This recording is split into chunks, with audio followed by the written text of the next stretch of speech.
ദൈവം ചാട്ടവാർ എടുക്കും. ദൈവം എന്നും കണ്ണടച്ചു വിടത്തില്ല. കാരണം അത്രയ്ക്ക് മോശമായിട്ടാണ് ദൈവസഭയുടെ ഇന്നത്തെ പോക്ക്.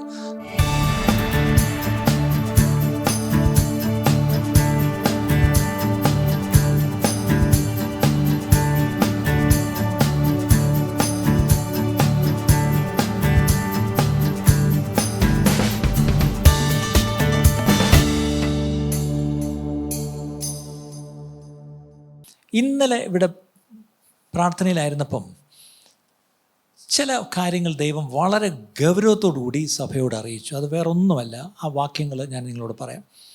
ദൈവം അറിയിച്ച കാര്യങ്ങൾ, പ്രത്യേകിച്ച് ഈ സഭയിൽ നിങ്ങൾ അനേകർ ശുശ്രൂഷയിലായിരിക്കുന്നു. സാധാരണ ഒരു ചർച്ചിൽ പാസ്റ്റർ മാത്രമേ ശുശ്രൂഷിക്കൂ, അല്ലെങ്കിൽ അത്യാവശ്യം 2-3 പേരും കൂടെ തൻ്റെ കൂടെ നിന്ന് ശുശ്രൂഷിക്കും. അതിനപ്പുറം വേറെ ശുശ്രൂഷയൊന്നുമില്ല. ബാക്കി എല്ലാവരും വന്ന് നിന്നോണം, കണ്ടോണം, തന്നോണം, പൊയ്ക്കോണം, അത്രയേ ഉള്ളൂ. അതിനപ്പുറം വലിയ റോളൊന്നും വരുന്നവർക്കില്ല. പക്ഷേ ഈ സഭയിൽ അങ്ങനെയല്ല. നല്ല പങ്ക് ആൾക്കാർക്ക് ശുശ്രൂഷകൾക്കുള്ള അവസരങ്ങളുണ്ട്. നിങ്ങൾ ആ തരത്തിലെല്ലാം നിങ്ങളെല്ലാം ശുശ്രൂഷിക്കുന്നവരാണ്, അല്ലേ? അത് ഞായറാഴ്ച ഒരു ഹാളിനകത്ത് മാത്രമല്ല, ഇടദിവസങ്ങളിലുമൊക്കെ ഒരുപാട് സ്ഥലങ്ങളിലും മറ്റും പോയി നിങ്ങൾ ശുശ്രൂഷിക്കുന്നവരാണ്. നിങ്ങൾ കുഞ്ഞുങ്ങൾക്ക് ശുശ്രൂഷിക്കുന്നവരാണ്, ചെറുപ്പക്കാരോട് ശുശ്രൂഷിക്കുന്നവരാണ്. പല ഭവനങ്ങളും നമ്മളെ ചെറിയ ക്ലസ്റ്റേഴ്സ് തുടങ്ങിയല്ലോ, അവിടെയൊക്കെ നിങ്ങൾ ശുശ്രൂഷിക്കുന്നു. അതിനായിട്ടെല്ലാം ദൈവത്തിൻ്റെ സ്തോത്രം. പക്ഷേ ഇന്നലെ ഇവിടെ വളരെ വ്യക്തമായി ദൈവം സംസാരിച്ചു. ശുശ്രൂഷിക്കുന്നവരോട് ദൈവം വ്യക്തമായ ചില കാര്യങ്ങൾ പറഞ്ഞു. അത് ഞാനും ഒരു ശുശ്രൂഷകനായതുകൊണ്ട് എൻ്റെ സഹശുശ്രൂഷകരായ നിങ്ങളെല്ലാവരോടും ഞാൻ പറയുക. എന്താണെന്ന് ചോദിച്ചാൽ, നമ്പർ 1, 3 കാര്യങ്ങളാണ് ദൈവം പറഞ്ഞത്. 1, always minister in the fear of God. ദൈവഭയത്തിൽ വേണം ശുശ്രൂഷിക്കുവാൻ. ദൈവഭയമില്ലാതെ ഒരു ശുശ്രൂഷയും ഈ സഭയിൽ പാടില്ല. അത് പ്രസംഗിച്ചാലും പ്രബോധിപ്പിച്ചാലും പാട്ടുപാടിയാലും കൂട്ടായ്മ ആചരിച്ചാലും മീഡിയയിലാണെങ്കിലും ഈ പറഞ്ഞ പോലെ കുഞ്ഞുങ്ങളോടാണെങ്കിലും ചെറുപ്പക്കാരോടാണെങ്കിലും സിസ്റ്റേഴ്സിനോടാണെങ്കിലും ബ്രദേഴ്സിനോടാണെങ്കിലും സീനിയർ സിസ്റ്റേഴ്സിനോടാണെങ്കിലും ഔട്ട്റീച്ചസിലാണെങ്കിലും എന്ത് ഇത്രയും ശുശ്രൂഷയാണ് നിങ്ങൾ അറിയാം ഇവിടെയൊക്കെ നടക്കുന്നത്. ഈ ശുശ്രൂഷകളൊക്കെ ദൈവഭയത്തിൽ വേണം ശുശ്രൂഷിക്കുവാൻ. ദൈവഭയമില്ലാതെ ഒരു ശുശ്രൂഷയും പാടില്ല. കാരണം ഇന്ന് പെന്തക്കോസ്ത് മേഖലകളിലൊക്കെ ചില കാര്യങ്ങളും ചില ശുശ്രൂഷകളൊക്കെ ചുറ്റുപാടും നടക്കുന്നതൊക്കെ നിങ്ങൾ ഈ ഓൺലൈനിലൊക്കെ കാണുന്നുണ്ട്. അവിടെയൊക്കെ സത്യം പറഞ്ഞാൽ ദൈവഭയം ഉണ്ടോ എന്ന് സംശയമുണ്ട്. ഞാൻ ആരെയും വിധിക്കാൻ ഞാൻ ആരുമല്ല. എങ്കിലും ഇന്നലെ വൈകിട്ട് ഞങ്ങളൊരു കാര്യം കണ്ടിട്ട് സത്യം പറഞ്ഞാൽ ഞാൻ ഇവിടെ നിന്ന് പൊട്ടിക്കരയൊക്കെ ചെയ്തു. വേറൊന്നും കൊണ്ടല്ല, കാര്യം ചിലത് കണ്ടിട്ട് സഹിക്കുന്നില്ല. അപ്പം ആൾക്കാർ നഷ്ടം തന്നെ ഇങ്ങനെ ഇമോഷണൽ ആവുന്നത് വേറൊന്നും കൊണ്ടല്ല. അത് നമ്മുടെ സഭയായിട്ട് ബന്ധപ്പെട്ട ഒരു കാര്യവുമല്ല. പക്ഷേ ഇന്നലെ ഒരു വലിയ കൺവെൻഷൻ്റെ ഓൺലൈൻ കണ്ടപ്പം ഞാൻ അറിയാതെ പൊട്ടിക്കരഞ്ഞത് സങ്കടം കൊണ്ടല്ല പൊട്ടിക്കരഞ്ഞത്. റൈച്ചസ് ഇൻഡിഗ്നേഷൻ എന്നൊക്കെ പറയും. എൻ്റെ മലയാളം വാക്ക് എനിക്കറിയത്തില്ല. അപ്പോൾ എൻ്റെ അടുത്തിരുന്ന ആൾ കരയല്ല വേണ്ടത്, ചാട്ടവാർ എടുക്കുക വേണ്ടതെന്ന് പറഞ്ഞു. ശരിക്കും പറഞ്ഞാൽ കർത്താവ് ചാട്ടവാർ എടുത്തെങ്കിൽ ഈ നാളുകളിൽ പത്രോസ് തൻ്റെ ലേഖനത്തിൽ പറയുന്ന പോലെ ദൈവഗ്രഹത്തിൽ ദൈവത്തിൻ്റെ ന്യായവിധി തുടങ്ങുവാൻ സമയമായി. ആരും ആമേൻ പറയണ്ട കേട്ടോ, പേടിക്കണ്ട. ആമേൻ പറഞ്ഞാൽ അങ്ങനെ തന്നെ എന്നായിപ്പോവില്ല, അല്ലേ? അങ്ങനെ ആവരുത് എന്നാണ് ചിലപ്പോൾ നമ്മുടെ ജഡത്തിൽ നമ്മുടെ ഒരു ആഗ്രഹം. കാരണം ആർക്കും ഒരു കഷ്ടം വരുന്നത് നമുക്ക് ഇഷ്ടമല്ലല്ലോ. പക്ഷേ ദൈവം ചാട്ടവാർ എടുക്കും. എന്നെ ഉൾപ്പെടെയാണ് ഞാൻ പറയുന്നത്. ദൈവം ചാട്ടവാർ എടുക്കും. ദൈവം എന്നും കണ്ണടച്ചു വിടത്തില്ല, അല്ലേ? ദൈവം എന്നും കണ്ണടച്ചിരിക്കത്തില്ല. കാരണം അത്രയ്ക്ക് മോശമായിട്ടാണ് ദൈവസഭയുടെ ഇന്നത്തെ പോക്ക്. ദൈവഗ്രഹത്തിലെ ഇന്നത്തെ അവസ്ഥ അത് ഈ ഓൺലൈനൊക്കെ ഉള്ളതുകൊണ്ട് നമുക്ക് മനസ്സിലാവുന്നുണ്ട്.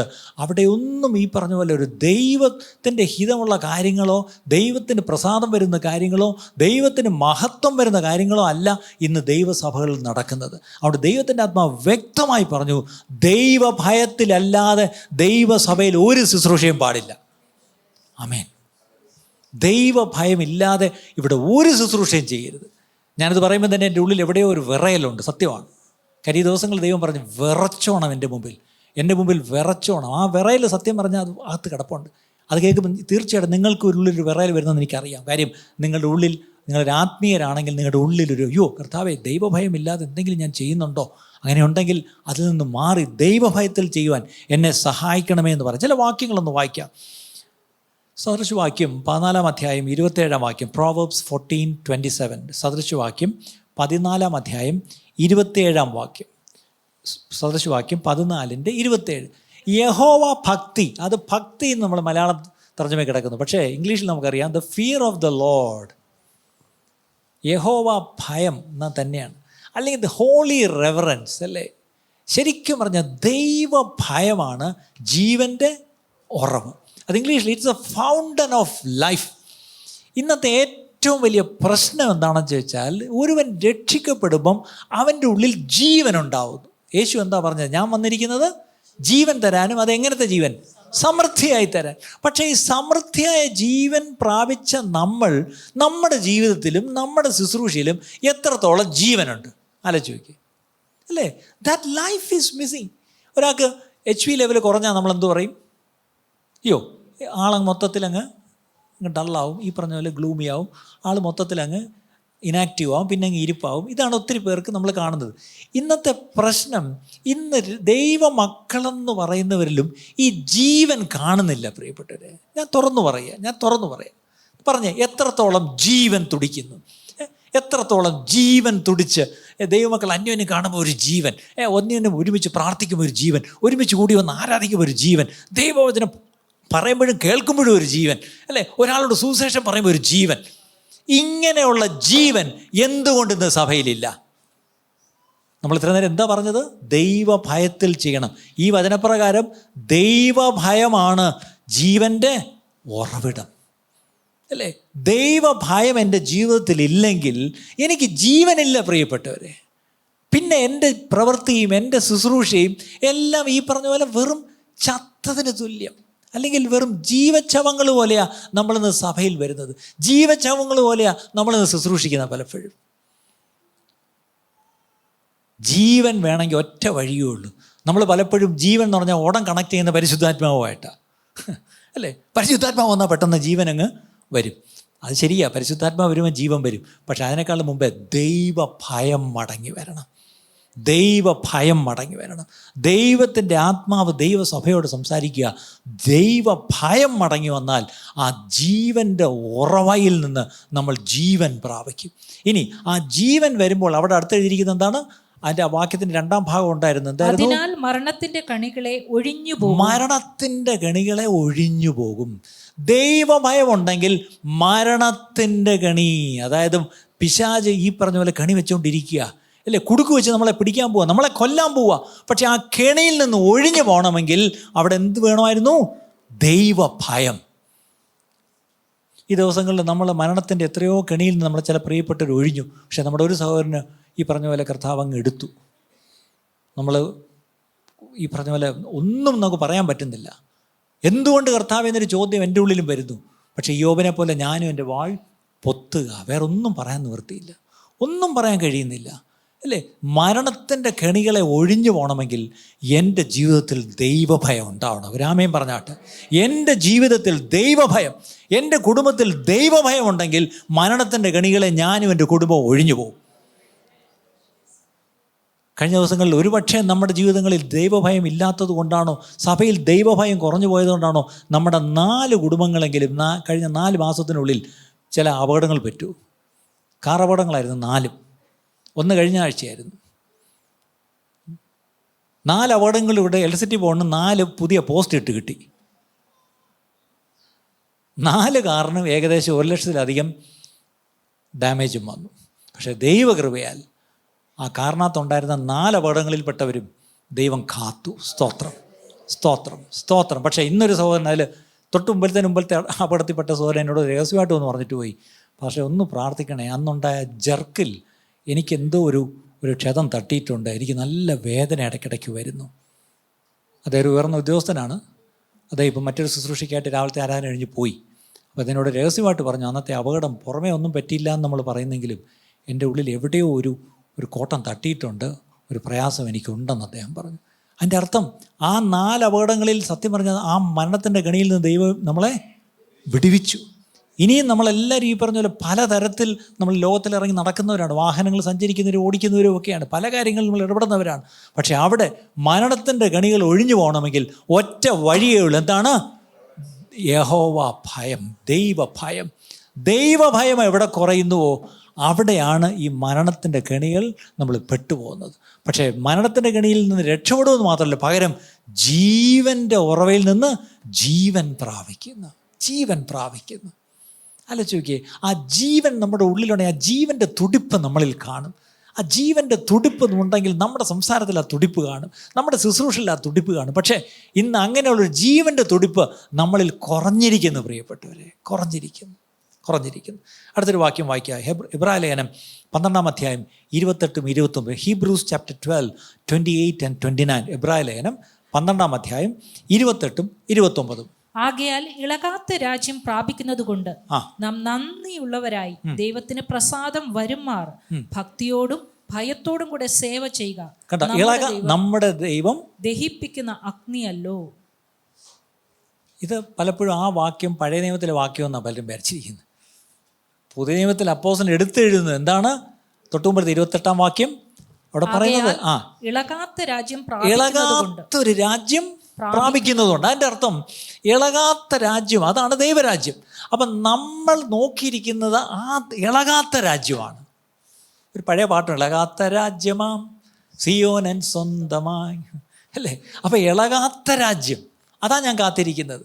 ആ ദൈവരാജ്യം പ്രാപിക്കുന്നത് കൊണ്ട് നാം നന്ദിയുള്ളവരായി ദൈവത്തിന് പ്രസാദം വരുമാറ് ഭക്തിയോടും ഭയത്തോടും കൂടെ സേവ ചെയ്യണം. അതിൻ്റെ അർത്ഥം ശുശ്രൂഷിക്കണം. വീണ്ടും പറയാ, എന്ത് ശുശ്രൂഷ നിങ്ങൾ ചെയ്യുമ്പോഴും ഓർത്തോണം, എങ്ങനെ ചെയ്യണം? ഭക്തിയോടും ഭയത്തോടും. ഭക്തിയോടും ഭയത്തോടും അല്ലാതെ ഒരു ശുശ്രൂഷ ഇനി സഭയിൽ ചെയ്യരുത്. നന്ദിയുള്ളവരായിരിക്കണം, ദൈവത്തിന് പ്രസാദം വരുത്തുന്നവരായിരിക്കണം.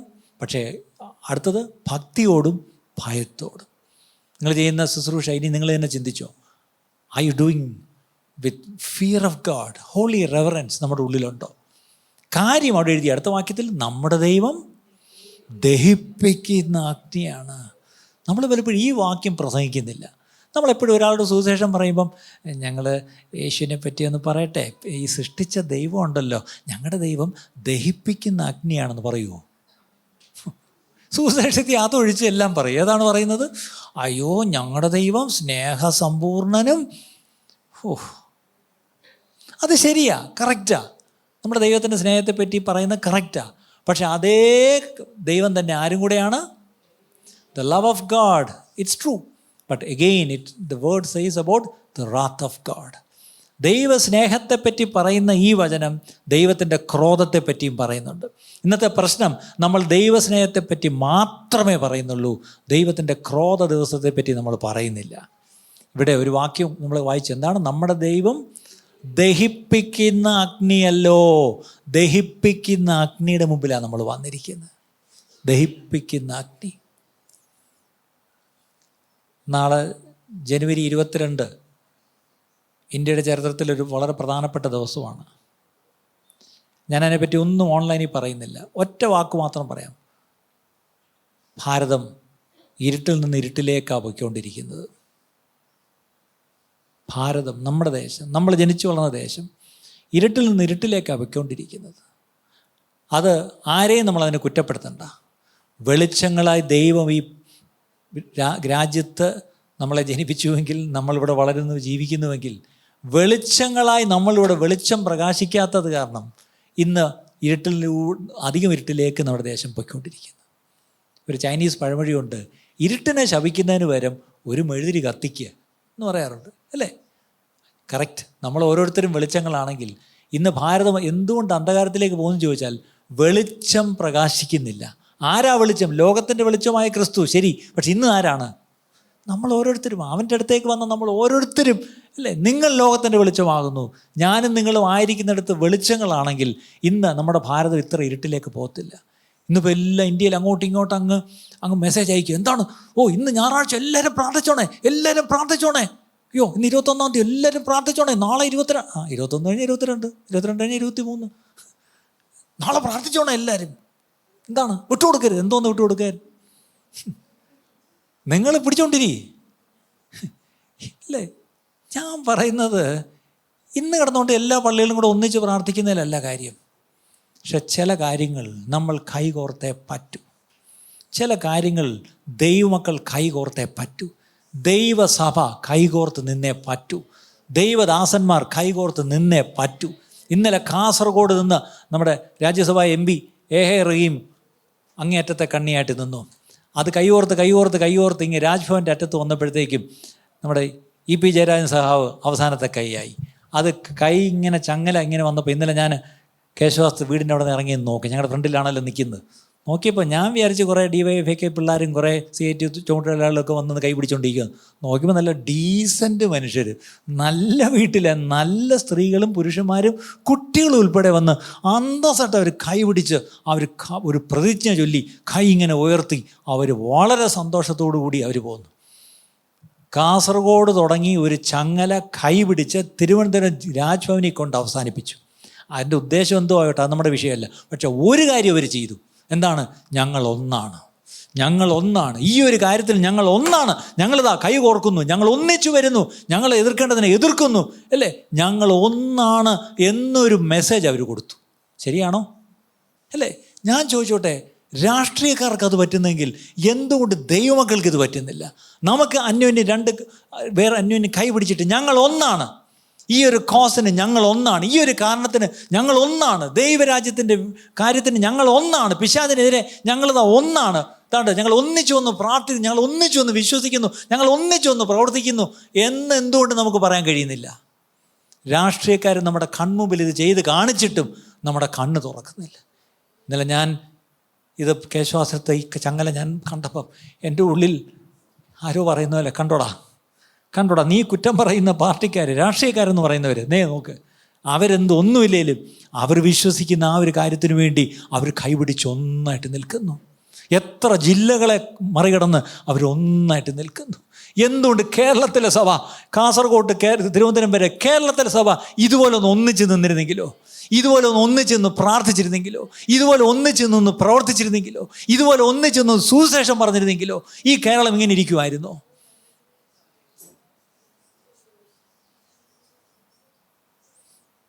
നമ്മുടെ അനൈക്യം പിശാചിന് നല്ല എളുപ്പമായി. പ്രത്യേകിച്ച് പിശാചിനെ ഒന്നും ചെയ്യണ്ട. കാര്യം കർത്താവിൻ്റെ സഭ ഭിന്നിച്ച് മത്സരിച്ച് മുന്നോട്ട് പോയിക്കൊണ്ടിരിക്കുക. അത് കാരണം നമ്മുടെ ദേശം അന്ധകാരത്തിൽ നിന്ന് അന്ധകാരത്തിലേക്ക് പൊയ്ക്കൊണ്ടിരിക്കുക. പ്രിയപ്പെട്ടവർ, അന്ധകാരത്തിൽ നിന്ന് അന്ധകാരത്തിലേക്ക് പൊയ്ക്കൊണ്ടിരിക്കുക. അതുകൊണ്ട് നമുക്ക് മടങ്ങി വരാം. അവൻ ദഹിപ്പിക്കുന്ന അഗ്നിയാണ്. ആവർത്തന പുസ്തകം 10-ാം അധ്യായം 12-ാം വാക്യം, ഡ്യൂട്രോണമി ചാപ്റ്റർ 10 വേഴ്സ് 12. ആവർത്തന പുസ്തകം 10-ാം അധ്യായം 12-ാം വാക്യം. ആകയാൽ ഇസ്രായേലേ, നിന്റെ ദൈവമായ യഹോവയെ ഭയപ്പെടുകയും അവന്റെ എല്ലാ വഴികളിലും നിന്റെ ദൈവമായ യഹോവയെ ഭയപ്പെടണം. ഇസ്രായേലിനോട് ആദ്യം പറഞ്ഞിരിക്കുന്നത് എന്താണ്? നിന്റെ ദൈവത്തെ ഭയപ്പെടണം. നമ്മളിതിനെ അങ്ങ് മാറ്റി ലൈറ്റാക്കി നിന്റെ ദൈവത്തെ എന്ത് ചെയ്യണം? സ്നേഹിക്കണം. അതിനെ നമ്മൾ ഒന്നുകൂടെ ലൈറ്റാക്കി ആരാധിക്കണം. ആദ്യം പറഞ്ഞത് നിന്റെ ദൈവത്തെ ഭയപ്പെടണം. അബ്രഹാമിനെ പരീക്ഷിച്ചു. എന്തോ പരീക്ഷിച്ചേ? പരീക്ഷ കഴിഞ്ഞപ്പോഴാണ് യഹോവ ദൈവം വിളിച്ച് പറഞ്ഞത്, അബ്രഹാമേ മതി, ബാലിനെ ഒന്നും ചെയ്യരുത്, കൊല്ലണ്ടവനെ, വിട്ടേക്ക്. ഇപ്പം എനിക്ക് മനസ്സിലായി, നീ എന്നെ ഭയപ്പെടുന്നു. അപ്പം എന്തായിരുന്നു ആ ടെസ്റ്റ്? അനന്തരം യഹോവ ദൈവം അബ്രഹാമിനെ പരീക്ഷിച്ചത് എങ്ങനെയെന്നാൽ, എന്തുവായിരുന്നു ആ പരീക്ഷ? ദൈവത്തെ ഭയപ്പെടുന്നോ ഇല്ലയോ എന്നായിരുന്നു ടെസ്റ്റ്. ഇന്ന് എന്നെ നിങ്ങളെ ഇങ്ങനൊരു ടെസ്റ്റിലൂടെ കടത്തിവിട്ടാൽ നമ്മൾ പാസ്സാവുമോ പ്രിയപ്പെട്ടവരെ? പക്ഷെ എന്തായിരുന്നു ആ ടെസ്റ്റ്? ഹൃദയത്തോട് ചേർത്ത് വെച്ചിരിക്കുന്നതിനെ യാഗപീഠത്തിൽ വയ്ക്കാൻ പറഞ്ഞു. അത് വെച്ചപ്പോൾ ടെസ്റ്റ് പാസ്സായി. ഇന്ന് ഞാനും നിങ്ങളും സകലതും ഹൃദയത്തിൽ വെച്ചുകൊണ്ട് നടക്കുക. അത് നല്ലതും തീയതും എല്ലാം ഉള്ളിലുണ്ട്. നേരത്തെ പറഞ്ഞ മുറിവുകളും വേദനകളും എല്ലാം ഉള്ളിലുണ്ട്. പകയും പിണക്കവും വിദ്വേഷവും കോപവും എല്ലാം ഉള്ളിലുണ്ട്, അല്ലേ? ഇതെല്ലാം വെച്ചിട്ടാണ് നമ്മൾ ഈ പറഞ്ഞ പോലെ നമ്മൾ ദൈവത്തെ ആരാധിക്കുന്നത്. കർത്താവ് പറയുക, നീ എന്നെ ഭയപ്പെടുന്നെങ്കിൽ നിൻ്റെ ഹൃദയത്തിലുള്ളത് എല്ലാം ഈ യാഗപീഠത്തിലോട്ട് വയ്ക്കുക. ഇന്നിവിടെ നിന്ന് പോകുന്നതിന് മുമ്പ് ഹൃദയത്തിലുള്ളത് സകലതും യാഗപീഠത്തിൽ വെച്ചിട്ടേ പോകാവൂ. ഒരു ആമേൻ പറഞ്ഞാട്ട്. Everything laid to the altar, അല്ലേ? അത് തീക്കിരയായിട്ട് അതങ്ങ് പോട്ടെ. ഇനി അത് തിരിച്ചെടുത്ത് ഹൃദയത്തിലോട്ട് വെച്ചിട്ട് പോകരുത്. ഇന്നത് നമുക്ക് വെച്ചിട്ടേ പോകാവൂ. ശരി, നീ യഹോവയെ ഭയപ്പെടുകയും അവന്റെ എല്ലാ വഴികളിലും നടക്കുകയും. കണ്ടോ, അവൻ്റെ വഴികളിൽ നടക്കണം. നമ്മൾ 1-ാം സങ്കീർത്തനം എത്ര കാണാപ്പാടം പറയും. എന്താണ്? ദുഷ്ടന്മാരുടെ ആലോചന നടക്കാതെയും പാപികളുടെ വഴിയിൽ നിൽക്കാതെയും. അവിടെ 3 ഐറ്റം ഉണ്ട്: ദുഷ്ടൻ, പാപി, പരിഹാസം. ഞാൻ കൂടുതൽ പറയണോ? സത്യം പറഞ്ഞാൽ നമ്മൾ ഏറ്റവും നമ്മുടെ എൻ്റർടൈൻമെൻറ്റും നമ്മുടെ ഈ ലെഷർ ടൈം എന്ന് പറഞ്ഞതിനേക്കാളിലും നമ്മുടെ ഈ കഴിക്കുന്ന സമയത്ത് പോലും നമ്മൾ ഫോൺ വെച്ച് നോക്കാറുണ്ട്. പിള്ളേർക്ക് കഴിക്കാൻ വേണ്ടി കാർട്ടൂൺ ഇട്ട് കൊടുക്കുമെന്ന് പറയും. നമ്മളും മോശമൊന്നുമല്ല. നമ്മളും കിടക്കുന്ന സമയത്തും നമ്മളും കഴിക്കുന്ന സമയത്തും നമ്മൾ ബാത്റൂമിൽ ഇരിക്കുമ്പോഴും എല്ലാം എന്താണ്? പരിഹാസവും. പിന്നെ നിങ്ങൾ യൂട്യൂബിലെല്ലാം ഇങ്ങനെ ദൈവവചനം കേട്ടിങ്ങനെ ആത്മാവിൽ നിറഞ്ഞു ആണോ? യൂട്യൂബിൽ കൂടെ ആത്മാവിൻ്റെ വചനം കേട്ട് ഇങ്ങനെ തങ്ങളെ തന്നെ പുതുക്കുന്നവരൊന്ന് കൈപോക്കിക്കേ. പ്രത്യേകിച്ച് ഇപ്പോഴത്തെ ഓരോ കൺവെൻഷൻ അങ്ങോട്ട് കേട്ടാൽ ആത്മാവിൽ ഞാനങ്ങ് അങ്ങ് പുതുക്കപ്പെടും. പരിഹാസങ്ങളാണ്. നമ്മൾ പരിഹാസികളുടെ, സത്യം പറഞ്ഞ ഇരിപ്പിടത്തിലും വഴിയിലും എന്താണ്? ദുഷ്ടന്മാരുടെ ആലോചന, പാപികളുടെ വഴി, പരിഹാസികളുടെ. നമ്മുടെ പരിഹാസികൾ ഇരിപ്പിടത്തിൽ കിടക്കുക. ഇന്ന് ദൈവസഭയുടെ അവസ്ഥയാണ്. പരിഹാസികളുടെ കിടക്കേ കിടക്കരുതെന്ന് വാക്യമില്ല, പക്ഷെ പരിഹാസികളുടെ കൂടെ ഇപ്പം നമ്മൾ കിടപ്പ്.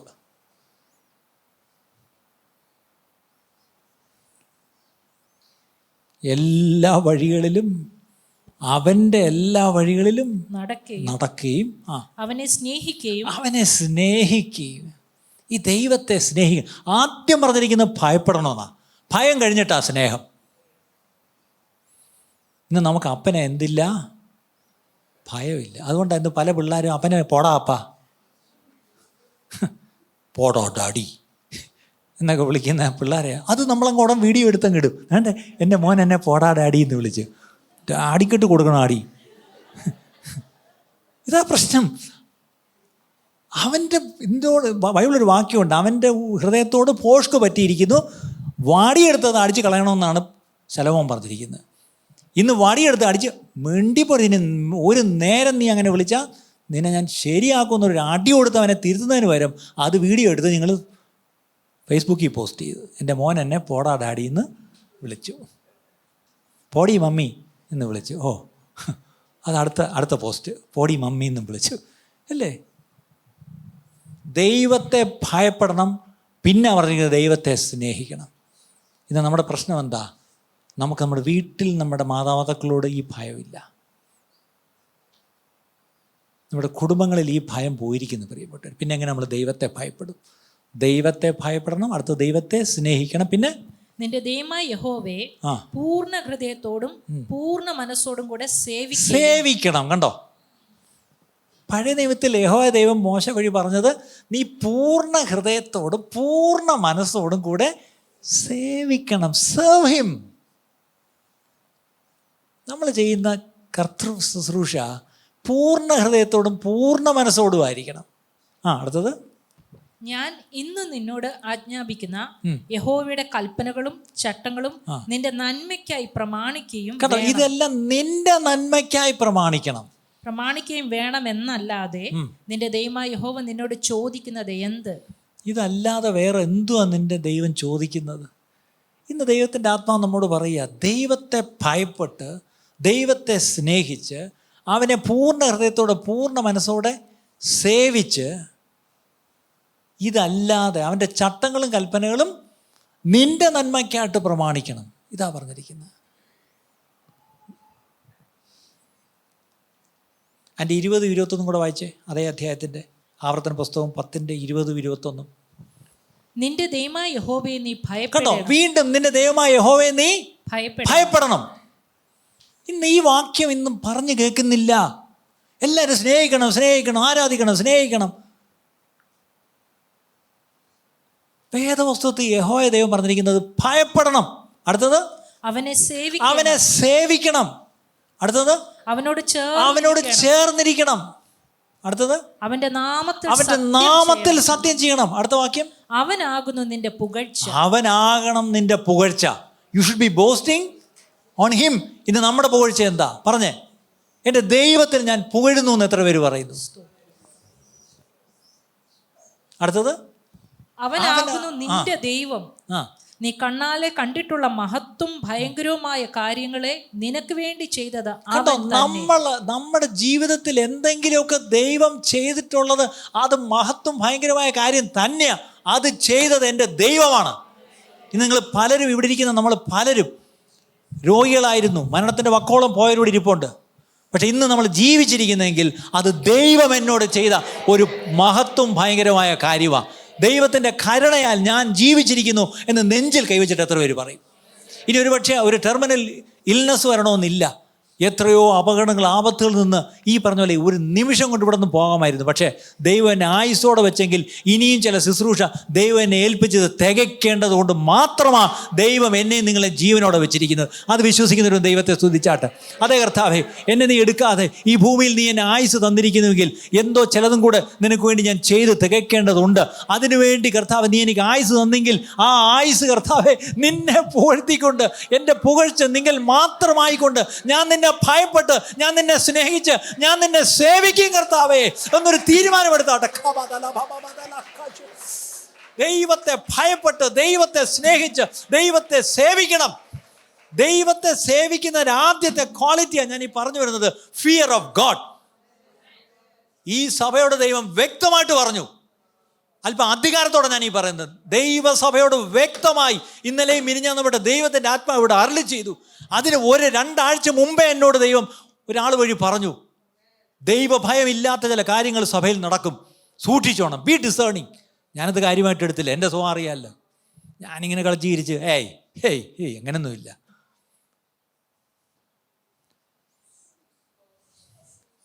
ദൈവഭയം കുറഞ്ഞു പോകരുത് സഭയിൽ. ദൈവഭയം കുറഞ്ഞു പോകരുത്. ഭവനങ്ങളിൽ ദൈവഭയം കുറയരുത്. എബ്രായലേഖനം 12-ാം അധ്യായം 5 മുതൽ ഒന്ന് വാക്യം. Hebrews 12:5 onwards. എബ്രായലേഖനം 12-ാം അധ്യായം 5 മുതൽ. മകനെ, കർത്താവിന്റെ ശിക്ഷ നിരസിക്കരുത്. അവൻ ശാസിക്കുമ്പോൾ മുഷികയുമരുത്. കണ്ടോ, നമ്മൾ ആദ്യം പറഞ്ഞത് തന്നെയാ. വീണ്ടും കർത്താവ് ചിലപ്പോൾ നമ്മളെ ശാസിക്കും, ശിക്ഷിക്കും. പക്ഷേ അതിൽ മുഷിയരുത്. മുഷിയ എന്ന് പറഞ്ഞാൽ നല്ലൊരു ഇംഗ്ലീഷ് വാക്ക് ഞാൻ കണ്ടുപിടിച്ച്, ഡോണ്ട് ബി ഇൻഡിഫറൻറ്റ്. ഇന്നത്തെ ഏറ്റവും വലിയ പ്രശ്നം, നമ്മളെന്താവും പെട്ടെന്നങ്ങ് ഇൻഡിഫറൻറ്റാണ്. ഇൻഡിഫറൻറ്റ് നല്ല മലയാളം എന്താണെന്ന് എനിക്കറിയത്തില്ല. ചിലരെ കണ്ടാൽ അറിയാം, വളരെ ആക്റ്റീവായിട്ടൊക്കെ നിൽക്കുന്നതാണ്, പെട്ടെന്ന് അങ്ങ് ഇൻഡിഫറൻ്റ് ആവും. എന്തോ ഇഷ്ടപ്പെട്ടില്ല, ആരോ എന്തോ പറഞ്ഞ് ഇഷ്ടപ്പെട്ടില്ല, ആരോ എന്തോ ഒന്ന് വഴക്ക് പറഞ്ഞ് ഇഷ്ടപ്പെട്ടില്ല. ഇതാണ് ഇന്നത്തെ പ്രശ്നം. അപ്പം മുഷിയരുത്. അടുത്തത്, കർത്താവ് താൻ സ്നേഹിക്കുന്നവനെ ശിക്ഷിക്കുന്നു. കർത്താവ് സ്നേഹിക്കുന്നവരെ ശിക്ഷിക്കുന്നു.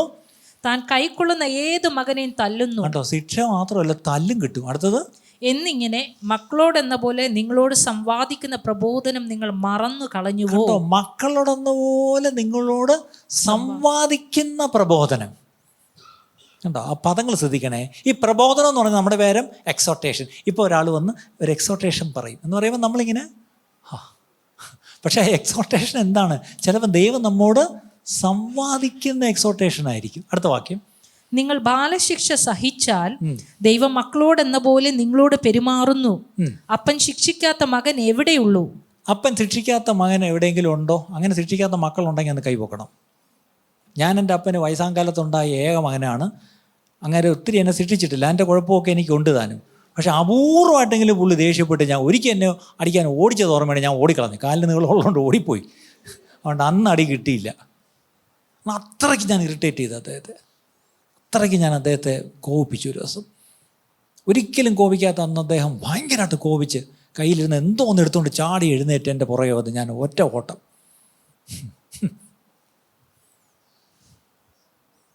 അപ്പൻ ശിക്ഷിക്കാത്ത മകൻ എവിടെയുള്ളൂ? അടുത്തത്, എല്ലാവരും പ്രാപിക്കുന്ന ബാലശിക്ഷ കൂടാതിരിക്കുന്നു എങ്കിൽ നിങ്ങൾ മക്കളല്ല, കൗലടയന്മാർ. ആരെങ്കിലും ഈ പറഞ്ഞ പോലെ അടി കിട്ടാത്തവരുണ്ടെങ്കിൽ സംശയിക്കണം, വിടുക. അടുത്തത്, നമ്മുടെ ജഡസംബന്ധമായ പിതാക്കന്മാർ നമ്മെ ശിക്ഷിച്ചപ്പോൾ നാം അവരെ വണങ്ങി പോന്നുവല്ലോ. ആത്മാക്കളുടെ പിതാവിനെ ഏറ്റവും അധികമായി കീഴടങ്ങി ജീവിക്കേണ്ടതല്ലയോ? അവിടെ എന്താ പോയിന്റ്? നമ്മളെ ശിക്ഷിച്ച അപ്പന്മാർക്ക് നമ്മൾ കീഴ്പ്പെട്ടിരുന്നുവെങ്കിൽ അല്ലേ? നമ്മുടെ സിവിൽ അതോറിറ്റീസൊക്കെ ചിലപ്പോൾ നമുക്ക് ചില ശിക്ഷ, നമ്മുടെ ടീച്ചേഴ്സ് അടി കിട്ടാതെ പിള്ളേരുള്ള സ്കൂളിൽ ഉണ്ടോ? ഇന്ന് വരെ എനിക്ക് ടീച്ചറിൻ്റെ അടി കിട്ടിയില്ല. ഇവിടെ എനിക്ക് മറ്റേ പഠിപ്പിസ്റ്റുകളായിരിക്കും, അവർ കൈ വെക്കണ്ട. അല്ലാത്തവർ ടീച്ചറിനെ അടി കിട്ടാത്ത വല്ലവരും ഉണ്ടോ?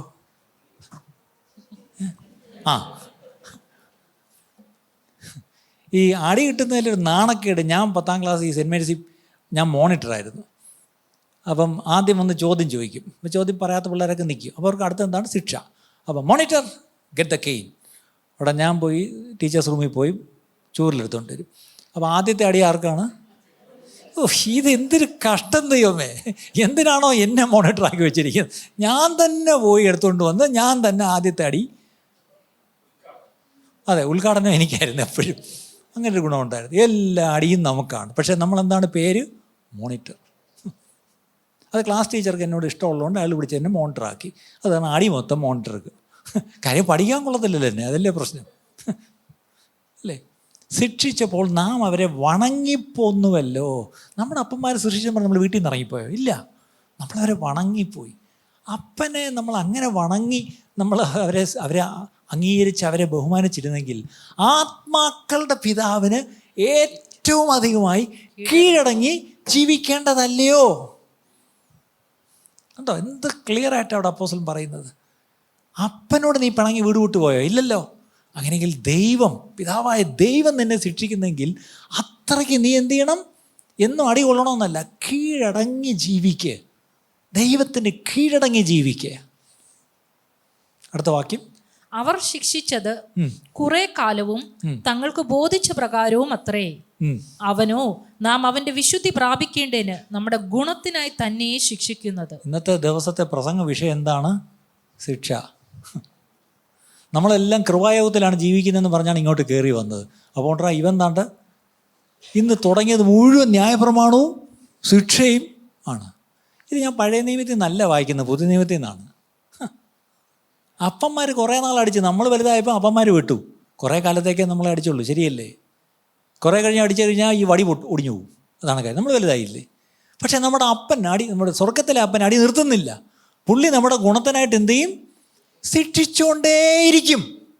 അതിനെ രാമയം പറയാമോ? ഇപ്പോഴും എൻ്റെ അപ്പൻ എന്നെ ശിക്ഷിച്ചുകൊണ്ടേയിരിക്കുന്നു എന്ന് പറയുന്ന വല്ലവരും ഉണ്ടോ? അതോ ശിക്ഷയൊക്കെ നിർത്തിയോ? കുറേ നാൾ അടിച്ചിട്ട് നന്നാവില്ല എന്ന് വെച്ചിട്ട് അപ്പനങ്ങ് വിട്ടോ? നമ്മുടെ ഭൂമിയിലെ അപ്പൻ നമ്മളെ വിട്ടതുപോലെ സ്വർഗത്തിലെ അപ്പൻ വിട്ടെന്നാണ് വിചാരിക്കുന്നത്. സ്വർഗത്തിലെ അപ്പൻ വിട്ടിട്ടില്ല. നമ്മളിന്ന് പലതും അനുഭവിക്കുന്നതിന് കാരണം വേറെ ഒന്നുമല്ല. നമ്മൾ ഈ പറഞ്ഞ പോലെ നമ്മുടെ ഗുണത്തിനായി, അതായത് ഗുണത്തിനായിട്ട് പിതാവ് നമ്മളെ ശിക്ഷിക്കുമ്പം അത് മനസ്സിലാക്കാതെ കീഴ്പ്പെടാതെ ഞാൻ വീണ്ടും വീണ്ടും ഈ പറഞ്ഞ പോലെ ഓടിക്കൊണ്ടിരുന്നാൽ അതാണ് എൻ്റെ ശാഠ്യം. I am a rebellious son. കാര്യം എന്താ? എനിക്ക് ഈ അപ്പനോടാണ് ഞാൻ പിന്നെ വാശി പിടിക്കുന്നത്. എന്തിനാ എന്നെ ഇങ്ങനെ അടിക്കുന്നത്? നീ നന്നാവാനാ. അടുത്ത വാക്യം, 15 വാക്യം, ഏത് ശിക്ഷയും തൽക്കാലം സന്തോഷകരമല്ല, ദുഃഖകരം അത്രേ എന്ന് തോന്നും. പിന്നത്തേതിലോ അതിനാൽ അഭ്യാസം വന്നവർക്ക് നീതി എന്ന സമാധാന ഫലം. ഏത് ശിക്ഷയും അപ്പോഴെന്തായിരുന്നില്ല? സന്തോഷമല്ല. അടി കിട്ടിയപ്പം സന്തോഷിച്ച ഒന്നോടതാ നീട്ടിക്കൊടുത്തോ? ഇല്ല. ഏത് ശിക്ഷയും ദുഃഖകരമാണ് അല്ലേ? ഏത് ശിക്ഷയും. നിങ്ങളുടെ കുഞ്ഞുങ്ങളെ അടി കൊടുക്കുമ്പോൾ എന്തും മാത്രം കരച്ചിലാ കൊച്ചു കരയുന്നത്. ദുഃഖിച്ചാ കരഞ്ഞ, സങ്കടം വന്ന കണ്ണൊക്കെ നിറഞ്ഞ് ഒഴുകും. പക്ഷേ കുറേ കഴിയുമ്പം അതങ്ങ് മറക്കും, അത് സന്തോഷമായിട്ട് മാറും. ഇതുപോലെ നമ്മുടെ അപ്പൻ നമ്മളെ ശിക്ഷിക്കുന്നെങ്കിൽ, നമ്മുടെ അപ്പൻ നമ്മളെ ശാസിക്കുന്നെങ്കിൽ നമ്മളെ അപ്പൻ അത്ര സ്നേഹിക്കുന്നതുകൊണ്ടാണ്.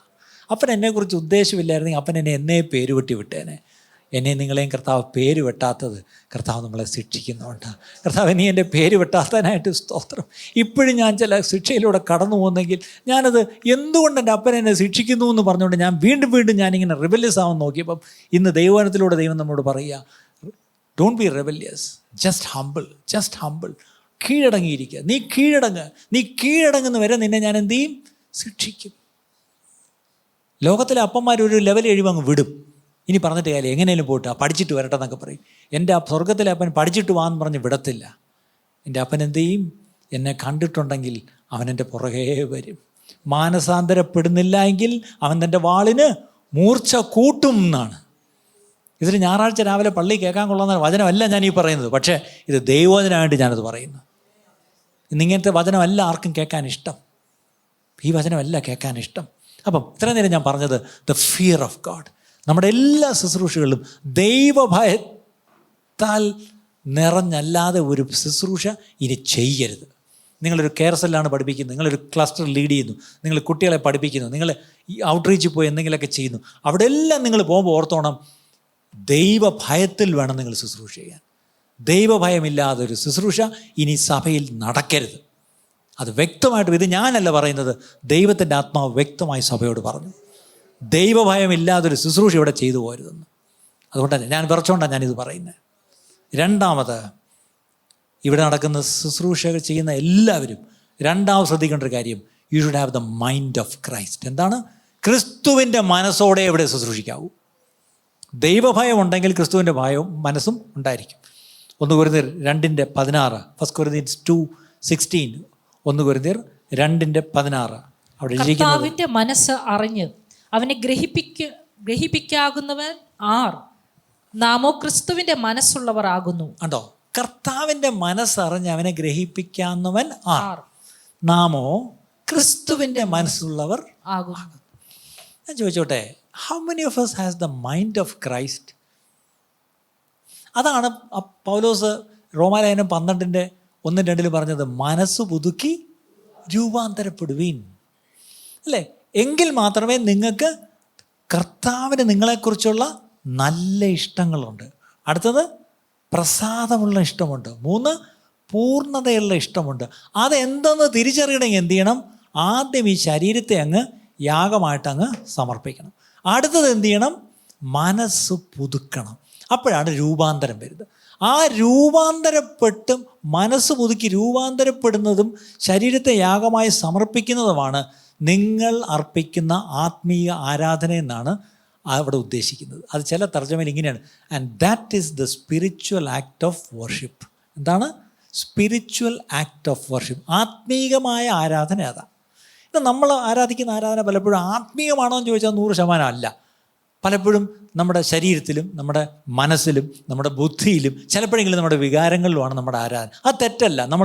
മനുഷ്യനൊരു വികാര ജീവിയാണ്, മനുഷ്യൻ്റെ ബുദ്ധിജീവിയാണ്, മനുഷ്യൻ ഈ പറഞ്ഞ ശരീരത്തിലാണ് ജീവിക്കുന്നത്. അതെല്ലാം ഉണ്ട്. പക്ഷെ അതിനെല്ലാം കടന്ന് ആത്മാവാൻ ദൈവത്തെ പരിശുദ്ധാത്മാവിൽ ആരാധിക്കുന്ന ഒരു ആരാധനയാണ്. അതാണ് എൻ്റെ ഹയർ ലെവൽ. അതിലേക്ക് നമ്മൾ കയറിപ്പോകണം. ഒരു പാട്ട് തുടങ്ങുന്നു അല്ലേ? നമ്മുടെ ബുദ്ധിയിലാണ് ആ പാട്ട് എടുത്തത്, നമ്മുടെ ബുദ്ധിയിലാണ് ആ പാട്ട് പ്രാക്ടീസ് ചെയ്തത്, നമ്മുടെ ബുദ്ധിയിലാണ് പിച്ച് നമ്മൾ സെറ്റ് ചെയ്ത്. ഇന്ന് ഇച്ചിരി മൊത്തം ലോ ആയിരുന്നു കേട്ടോ, ഒന്ന് കൂട്ടിയേക്കണേ. ഓക്കെ. അപ്പം ഇതെല്ലാം നമ്മുടെ ബുദ്ധിയിലാണ്, നമ്മുടെ അറിവിൽ, നമ്മുടെ അനുഭവത്തിലൊക്കെയാണ് ചെയ്യുന്നത്. പക്ഷെ അതിൽ നിന്ന് കയറി എന്താവണം?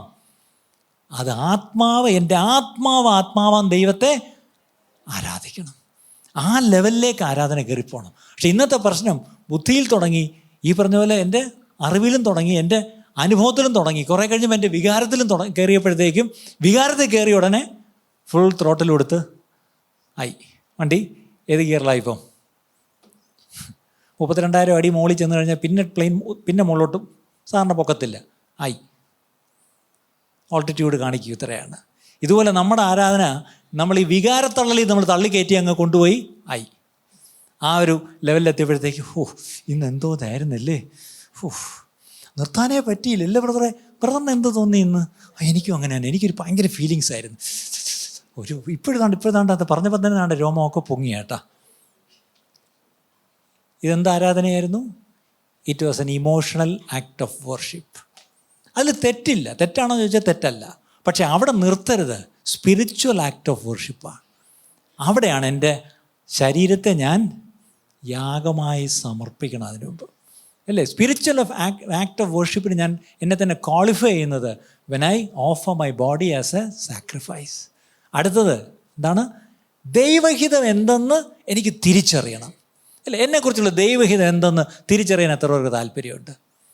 നമ്മളൊരു പ്രവാചകൻ നമ്മുടെ വീട്ടിൽ വരികയോ അല്ലെങ്കിൽ ഒരു പ്രവാചകൻ്റെ മുമ്പിൽ ചെന്ന് അബദ്ധവശാപ്പെട്ടാലും നമ്മുടെ മനസ്സിൽ ഇവിടെ അയ്യോ കർത്താവേ ഇങ്ങനെ എന്തെങ്കിലും ഒന്ന് പറഞ്ഞിരുന്നെങ്കിൽ അല്ലേ, എന്തായിരിക്കും പറയാൻ പോകുന്നത്? അല്ല, ആലോചിച്ച് നോക്കി. എന്നെക്കുറിച്ചുള്ള ദൈവഹിതം അറിയണമെന്ന് ആഗ്രഹിക്കും. നിങ്ങൾ എന്താണ് നിങ്ങളുടെ മനസ്സിലെ ആഗ്രഹം? ആലോചിച്ച് നോക്കി. നിങ്ങളുടെ സ്വപ്നങ്ങൾ, നിങ്ങളുടെ ആഗ്രഹങ്ങൾ, നിങ്ങളുടെ ഈ കാര്യങ്ങളിൽ എന്തെങ്കിലും ഇടയ്ക്കങ്ങനെ നടക്കുമോ? അല്ലേ? ഇതാണ് നിങ്ങൾ ചിന്തിക്കുന്നത്. ഇപ്പോൾ ശുശ്രൂഷയിലായിരിക്കുന്ന ഞങ്ങൾക്കും ഉണ്ട്, ഇല്ലയെന്ന് പറയണ്ട. ഞാനും ആലോചിക്കുന്നത്, ഇപ്പോൾ ഒരു പ്രവാചകൻ്റെ മുമ്പിൽ ചെന്ന് ഞാൻ ചാടിയാൽ ഞാനും ചിന്തി, കർത്താവേ ഇദ്ദേഹത്തിലൂടെ ദൈവം എന്തായിരിക്കും സംസാരിക്കുന്നത്? മകനെ നീ അനുഭവിച്ചതെല്ലാം അതിന് ഞാൻ പകരമായി നിനക്ക് ഇരട്ടിയായി ഞാൻ നിനക്ക് തരാൻ പോവാണ്. അതാ ഞാനും കേൾക്കാൻ ആഗ്രഹിക്കുന്നത്. അതിലൊരു തെറ്റുമില്ല. പക്ഷേ അതിനേക്കാട്ടിലൊക്കെ അപ്പുറമായിട്ട് ദൈവത്തിൻ്റെ എന്ത് തരം ഹിതമെന്നാണ് പറഞ്ഞത്? Good, perfect and pleasing. ദൈവത്തിന് എന്നെക്കുറിച്ചുള്ള നല്ല ഹിതം എന്താ? അടുത്തത് ദൈവത്തിന് എന്നെക്കുറിച്ചുള്ള ദൈവപ്രസാദകരമായ ഹിതം എന്താ? അടുത്തത് ദൈവത്തിന് എന്നെക്കുറിച്ചുള്ള പൂർണ്ണതയുള്ള ഹിതം എന്താ? അതെനിക്ക് തിരിച്ചറിയണം. അതിന് ഞാൻ എന്ത് ചെയ്യണം? എൻ്റെ മനസ്സിനെ പുതുക്കണം. ആലോചിച്ച് ആ വാക്യങ്ങളുടെയൊക്കെ അർത്ഥം മനസ്സിലായോ? അപ്പോൾ ഇവിടെ ക്രിസ്തുവിൻ്റെ മനസ്സ് ആണ് എനിക്ക് വേണ്ടത്. ഫിലിപ്പിയർ ലേഖനം 2-ാം അധ്യായം 5-ാം വാക്യം, ഫിലിപ്പിയൻസ് 2:5, ഫിലിപ്പിയർ 2:5. ക്രിസ്തുയേശുവിലുള്ള ഭാവം തന്നെ നിങ്ങളിലും ഉണ്ടായിരിക്കട്ടെ. എന്താണ്? ക്രിസ്തുവിനൊരു ഭാവം ഉണ്ടായിരുന്നു, നമുക്കും ഉണ്ടൊരു ഭാവം. എന്താണ്? അതിൻ്റെ കൂടെ വല്ലതും കൂടെ ചേർക്കണം. ഉന്നത ഭാവം, ഗർവഭാവം, പിന്നെന്താണ്? ഞാനെന്ന ഭാവം, അല്ലേ? ഇതൊക്കെയാണ് നമുക്കും ഉണ്ട് ആ ഭാവം. പക്ഷേ ഇവിടെ ക്രിസ്തുവിലുള്ള ഭാവം. ക്രിസ്തുവിലുള്ള ഭാവം എന്തായിരുന്നു? Can someone say what was the mind of Christ? ക്രിസ്തുവിൻ്റെ ഭാവം, അല്ലേ? ക്രിസ്തുവിൻ്റെ ആറ്റിറ്റ്യൂഡ് എന്തായിരുന്നു?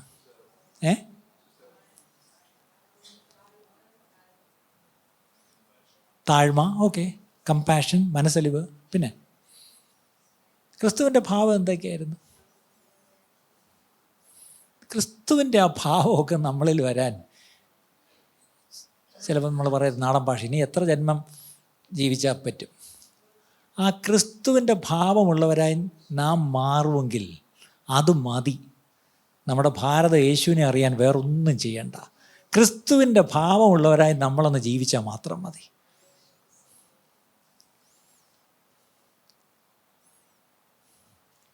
ക്രിസ്തുവിൻ്റെ ഭാവം തന്നെ നിങ്ങളിലും ഉണ്ടായിരിക്കട്ടെ. ഇന്ന് ദൈവസഭയോട് ദൈവത്തിൻ്റെ ആത്മാവ് പറയുക, മക്കളെ, എൻ്റെ ഭാവം നിങ്ങൾ എൻ്റെ വചനത്തിൽ വായിച്ചിട്ടുണ്ടല്ലോ. ഞാൻ പ്രത്യേകിച്ച് ആ ക്രൂശീകരണത്തിലൂടെ പോയപ്പോഴൊക്കെ എൻ്റെ ഭാവം നിങ്ങൾ കണ്ടല്ലോ. അതൊക്കെ എൻ്റെ അപ്പോസ്തലന്മാർ എഴുതി തന്നിട്ടുണ്ടല്ലോ നിങ്ങളുടെ കയ്യിൽ. ആ ഭാവം തന്നെ നിങ്ങളിലും ഉണ്ടാവണം, അല്ലേ?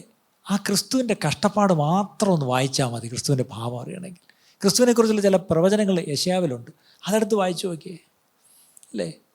ഞങ്ങൾ കേൾപ്പിച്ചത് ആർ വിശ്വസിച്ചു, കണ്ടാൽ ആളല്ലാന്ന് തോന്നത്തക്കവണ്ണം വിരൂപമാക്കപ്പെട്ടു. പക്ഷേ അവിടെയും അവൻ എന്ത് ചെയ്തില്ല? വായ തുറക്കാതെ ഊമനായിരുന്നു, അല്ലേ? ഇന്ന് നമുക്ക് വായ തുറക്കാതെ ഊമനായിരിക്കാൻ പറ്റുന്നുണ്ടോ? പറ്റുന്നില്ല പ്രിയപ്പെട്ടവരെ, പറ്റുന്നില്ല. ഞാനൊക്കെ ശ്രമിച്ചു നോക്കിയിട്ടുണ്ട്, പറ്റുന്നില്ല, അല്ലേ? നമ്മളെ തന്നെ ഒത്തിരി ജസ്റ്റിഫൈ ചെയ്യുന്നു. പക്ഷേ ഇന്ന് ഈ ക്രിസ്തുവിൻ്റെ ഭാവം നമ്മളിൽ ഉണ്ടാവട്ടെ പ്രിയപ്പെട്ടവരെ.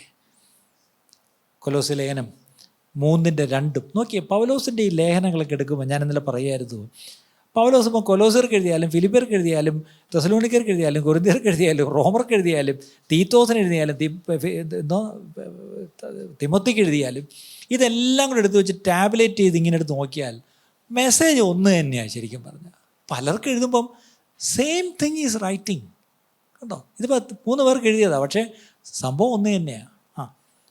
ഭൂമിയിലുള്ളതല്ല, ഭൂമിയിൽ കൊലോസ്യർ 2:2, 3:2, അതെ 3:2, ഭൂമിയിലുള്ളതല്ല, ഉയരത്തിലുള്ളത് തന്നെ ചിന്തിപ്പിൻ. കണ്ടോ? അപ്പോൾ എന്തോ നമ്മൾ ചിന്തിച്ചുകൊണ്ടിരിക്കണ്ടേ? ഉയരത്തിലുള്ളത്. യേശു എപ്പോഴും പറയും മെസ്സേജിലുണ്ടോ, ഞാൻ എൻ്റെ പിതാവ്, ഞാൻ ചെയ്യുന്നത് എൻ്റെ പിതാവ് ചെയ്യുന്ന കാര്യമാണ്. ഞാനും എൻ്റെ പിതാവ്. എപ്പോഴും തനിക്ക് തൻ്റെ പിതാവിൻ്റെ കാര്യം പറയാനേ ഉള്ളൂ. തൻ്റെ ബോസ്റ്റിംഗ് എപ്പോഴും ഇറ്റ് വാസ് ഹിസ് ഫാദർ, അല്ലേ? അങ്ങനെയെങ്കിൽ നമ്മുടെ ബോസ്റ്റിംഗ് എന്താ? ഉയരത്തിലുള്ള എന്തെങ്കിലും കാര്യങ്ങൾ നമ്മൾ പറയാറുണ്ടോ? നമ്മൾ ആലോചിച്ച് നോക്കിയേ. നമ്മളെ ഈ ഭൂമിയിൽ എന്തൊക്കെ നമ്മളുണ്ടെന്ന് പറഞ്ഞാലും, ആരൊക്കെ ആയിന്ന് പറഞ്ഞാലും, എത്രയൊക്കെ നമുക്ക് സമ്പാദിച്ച് കുട്ടിയെന്ന് പറഞ്ഞാലും, അവസാനം ആലോചിച്ച് നോക്കിയേ, നമ്മളെ എടുത്ത് ഈ പറഞ്ഞ പോലെ മിനിമം ഒരു തുണിയിലൊന്ന് പൊതിഞ്ഞ് എടുത്ത് ആ കോസ്മയുടെയോ ജൂബിലിയുടെയോ അല്ലെങ്കിൽ ഈ പറഞ്ഞ പോലെ എവിടാ കിംസിൽ അതിനകത്തോട്ട് തള്ളി കയറ്റി അങ്ങ് വയ്ക്കും.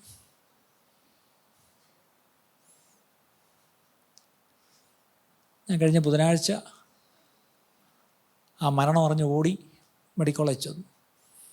കാഷ്വാലിറ്റി ഓടി ചെന്നപ്പം അവർ പറഞ്ഞ് കാണണ്ട, ഒരു മൂടിക്കെട്ടിക്കഴിഞ്ഞു, തലയില്ല, കാണണ്ട എന്ന് പറഞ്ഞു. തലയില്ലാത്തൊരു ശരീരത്തെ കെട്ടിവെച്ചു. അവസാനം ആ തള്ളിക്കൊണ്ട് മോർച്ചറിലോട്ട് പോയപ്പോൾ ഞാനും കൂടെ പോകുന്നുണ്ട്. പുതിയ മോർച്ചറിൽ ആദ്യമായിട്ടാണ് ഞാൻ പോകുന്നത്. നിരനിരയായിട്ട് കോൾഡ് ചേമ്പേഴ്സ് ഇങ്ങനെ വെച്ചിരിക്കുക. എല്ലാറ്റിനകത്തും ഇങ്ങനെ ഓരോ ശരീരങ്ങളാണ് വെച്ചിരിക്കുന്നത്. ഒരു അറ വലിച്ച് തുറന്നു, ഈ ശരീരം അതിനകത്തോട്ട് കയറ്റി. അവിടെ നിന്ന് ഞാനത് കണ്ടൊരു ഫോട്ടോ എടുത്തിട്ട് ഞാൻ ഇറങ്ങി.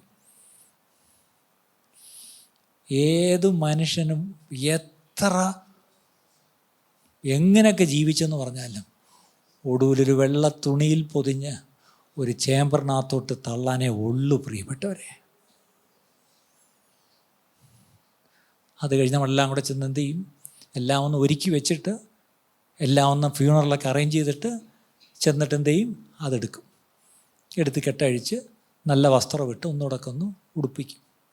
വീണ്ടും എന്തിലാണ് കൊണ്ട് വയ്ക്കുന്നത്, ഒരു 6 അടി ഉണ്ടെങ്കിൽ 6.25 അടിയുടെ പെട്ടി, 5.25 ഉള്ളെങ്കിൽ 6 അടിയുടെ പെട്ടി, നിങ്ങളൊരു 5 അടിയേ ഉള്ളെങ്കിൽ 5.25 അടിയുടെ പെട്ടി അതിനകത്തോട്ട് വയ്ക്കും. നിങ്ങളുടെ വിലപിടിപ്പുള്ള ഒരു സാധനവും അതിനകത്ത് വയ്ക്കും. നിങ്ങളുടെ ഒരു മോതിരം ഉണ്ടെങ്കിൽ അത് വരെ മരുമോൾ മുറിച്ചാണേലും എടുത്തിരിക്കും. ഇന്ന് വരെ ഒരു ശവപ്പെട്ടിക്കകത്ത് അവരുടെ മൊബൈൽ ഫോൺ വെച്ച് വിട്ടിട്ടുണ്ടോ? ഇല്ല. പിന്നെ അവരുടെ കണ്ണട അതിനകത്തങ്ങ് വെച്ച് വിടും, കൊണ്ടുപോട്ടെ, ഇനി ഇവിടെ ഇരുന്നിട്ട് കാര്യം തോന്നുന്നു.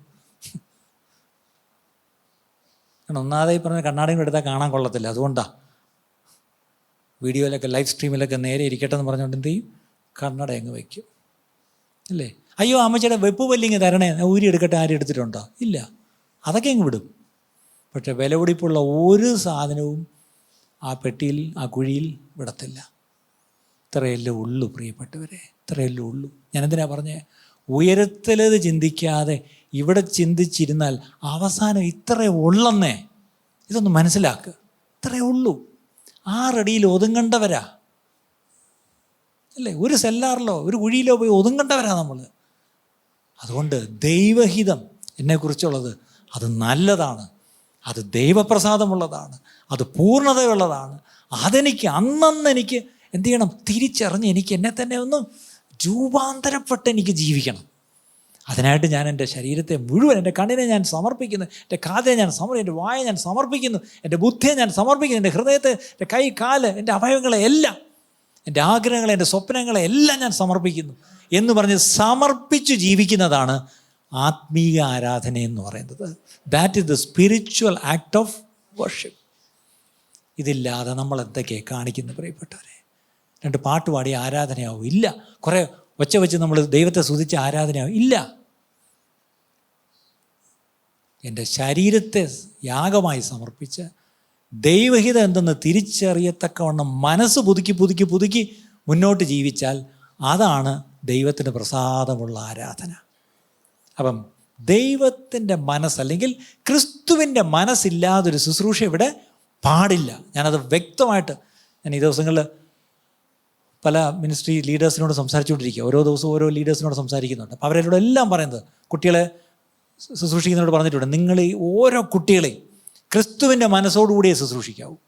യൂത്ത് ലീഡേഴ്സിനോട് പറഞ്ഞിട്ടുണ്ട്, ക്രിസ്തുവിൻ്റെ മനസ്സുകൂടാതെ നിങ്ങൾ ശുശ്രൂഷിക്കരുത്. ക്ലസ്റ്റേഴ്സ് നിങ്ങൾ ലീഡ് ചെയ്യുമ്പോൾ പല പുതിയ ക്ലസ്റ്റേഴ്സ് തുടങ്ങുന്നുണ്ടല്ലോ, അവിടെയൊക്കെ ശ്രദ്ധിച്ചോണം, ക്രിസ്തുവിൻ്റെ മനസ്സോടുകൂടിയേ നിങ്ങൾ ശുശ്രൂഷിക്കാവൂ. അതല്ലാത്തൊരു ശുശ്രൂഷ വേണ്ട.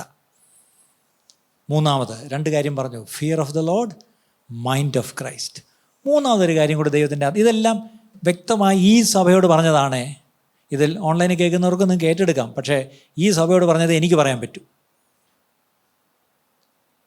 B sensitive and be discerning to the Holy Spirit. പരിശുദ്ധാത്മാവിനാൽ നയിക്കപ്പെടണം. പരിശുദ്ധാത്മാവിന് സെൻസിറ്റീവ് അല്ലാത്തവർ, പരിശുദ്ധാത്മാവിൻ്റെ വിവേചനമില്ലാത്തവർ ശുശ്രൂഷിക്കരുതെന്ന് തന്നെയാണ് പറഞ്ഞത്. അത് തന്നെയാണ് പറഞ്ഞത്. ഞാൻ ആ പറഞ്ഞ വാക്ക് അതുപോലെ പറയാം. ദൈവത്തിൻ്റെ ആത്മാവ് പറഞ്ഞത്, പരിശുദ്ധാത്മാവിൻ്റെ വിവേചനമില്ലാത്തവർ ശുശ്രൂഷിക്കരുത്. പരിശുദ്ധാത്മാവിൽ നിറഞ്ഞ് പരിശുദ്ധാത്മാവിൻ്റെ സഹായമില്ലാതെ പരിശുദ്ധാത്മാവിൽ വിവേചിക്കാതെ നമ്മൾ ശുശ്രൂഷിച്ചാൽ നമ്മൾ പിന്നെ ശുശ്രൂഷിക്കുന്നത് വെറും ജഡത്തില്ല. എനിക്കിവിടെ നന്നായിട്ട് പ്രസംഗിക്കാൻ കഴിയും, പക്ഷേ ഞാൻ ജഡത്തിലാണ് പ്രസംഗിക്കുന്നത്. എനിക്കിവിടെ നന്നായിട്ട് പാടാൻ കഴിയും, പക്ഷേ ഞാൻ ജഡത്തിലാണ് പാടുന്നത്. എനിക്ക് നന്നായിട്ട് കുട്ടികൾക്ക് പഠിപ്പിച്ചു കൊടുക്കാൻ പറ്റും, എനിക്ക് നന്നായിട്ട് ചെറുപ്പക്കാരെ അവരെ എന്ത് പറഞ്ഞാൽ അവരെ മോട്ടിവേറ്റ് ചെയ്യാൻ പറ്റും, എനിക്ക് പോയി നന്നായിട്ട് സുവിശേഷം പറയാൻ പറ്റും. പക്ഷേ ഇതൊക്കെ ഞാൻ ചെയ്യുമ്പോഴും ജഡത്തിലാണ്. അല്ലെങ്കിൽ എൻ്റെ മുൻ അനുഭവത്തിൽ എനിക്കുള്ള എക്സ്പീരിയൻസ് വെച്ചിട്ടും എനിക്ക് ഒത്തിരി കാര്യങ്ങൾ ചെയ്യാം.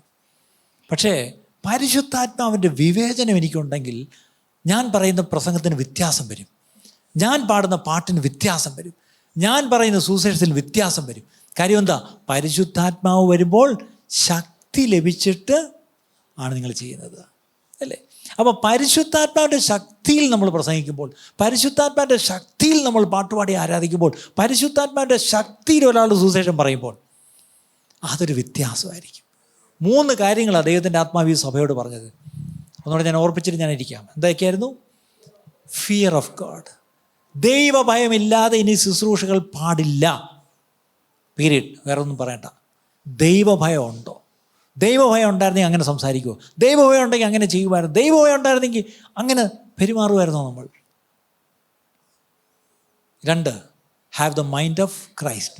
ക്രിസ്തുവിൻ്റെ ഭാവം ഇല്ലാത്ത ഒരു ശുശ്രൂഷ ഇവിടെ വേണ്ട. ക്രിസ്തുവിൻ്റെ ഭാവം.